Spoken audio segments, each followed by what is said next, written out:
नोंथाङा नोंथांनि WhatsAppआव इन्डियानि बयनिख्रुइबो देरसिन बेंक स्टेट बेंकनि मिनि स्टेटमेंट आरो बेलेन्सखौ गोरलैयैनो चेक खालामनो हायो। हेलो लोगोफोर, बरायबाय नोंथांमोनखौ आंनि भिडिअ। लोगोफोर, नोंथांमोननि सिगाङाव मोनसे इम्पोर्टेन्ट टपिकनि सायाव भिडिअ लाबोदों। बे टपिकआनो जाबाय नोंथाङा जुदि नोंथांनि बेंकआ स्टेट बेंक बा नोंथाङा गोरलैयैनो बेंकआव थाङालासिनो नोंथांनि WhatsAppनि गेजेरजों नोंथांनि बेलेन्स आरो मिनि स्टेटमेंटखौ नायनो हायो। लोगोफोर, भिडिअखौ जागायनायनि सिगां जुदि नोंथाङा बे भिडिअखौ इउट्युबाव नायदोंबा इउट्युब चेनेलखौ साबस्क्राइब खालाम आरो लोगोसे बेल आइकनखौ थुलां। बेबायदियैनो गोदान भिडिअ आं नोंथांमोननि सिगाङाव लाबोबा नोंथांनाव सिगां नटिफिकेसन थांनाय बायदि। आरो जुदि नोंथाङा बे भिडिअखौ फेसबुकआव नायदोंबा फेसबुक पेजखौ फल' खालाम। लोगोफोर, नोंथाङा गोरलैयैनो नोंथांनि WhatsAppनि गेजेरजों नोंथांनि बेंक बेलेन्स आरो मिनि स्टेटमेंटखौ नायनो हायो। बेनि थाखाय बे स्क्रिनाव होनाय मबाइल नाम्बारखौ सेभ खालामनानै WhatsAppआव हाय लिरबानो नोंथांनाव मिनि स्टेटमेंट आरो नोंथांनि बेलेन्सखौ WhatsAppआव श' खालामगोन आरोना लोगोफोर। बेनि थाखाय नोंथाङा नोंथांनि मबाइल नाम्बार आरो बेंक एकाउन्टखौ रेजिस्टार खालामनांगोन। बेखौ बोरै रेजिस्टार खालामो आं नोंथांमोननो स्टेप बाय स्टेप खोन्थालांगोन। आसा खालामो नोंथांमोना भिडिअखौ जोबसिम नायगोन होननानै।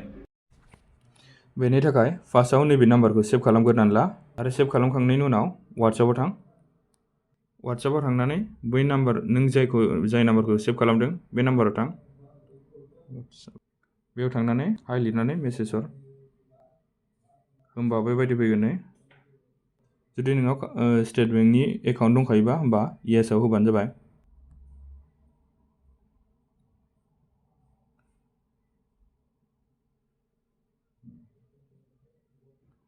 बेनि उनाव येसआव थुना होबानो जाबाय। येसआव थुनायनि उनाव बेबायदि फैगोन। होमबा नोंथांनि बेंक एकाउन्टनि लास्टनि 4 डिजिटखौ होबानो जाबाय। 4 डिजिटखौ होखांनायनि उनाव सेन्ड खालाम। सेन्ड खालामनानै बेबायदि फैगोन। होमबा OTP फैबाय। OTPखौ बेयाव टाइप खालामबानो जाबाय।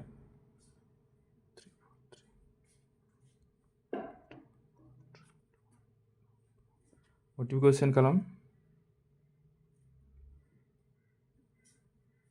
सेन्ड खालामनानै बेयाव फैगोन। Dear customer, you have successfully entered 4SP WhatsApp banking. होमबा जाबाय होननानै साक्सेसफुल जाबाय होननानै फैबाय। होमबा जुदि नोंथाङा बेलेन्स नायनोबा नैबाव गेट बेलेन्स बेयाव थुनानै नायनो हागोन। ओमफ्राय जुदि नोंथाङा मिनि स्टेटमेंट नायोबा बे गेट मिनि स्टेटमेंट बेयाव थुनानै नायनो हागोन।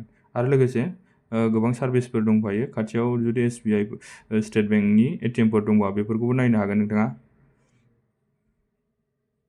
दा जुदि नोंथाङा खालि बेलेन्सल' चेक खालामबा होमबा गेट बेलेन्सआव थुनानै हो। होमबानो नोंथांनाव बेलेन्सखौ श' खालामबाय आरोना लोगोफोर। आरो जुदि नोंथाङा मिनि स्टेटमेंट नायोबा होमबा नैबाव नुगोन गेट मिनि स्टेटमेंट बाव थुना हो।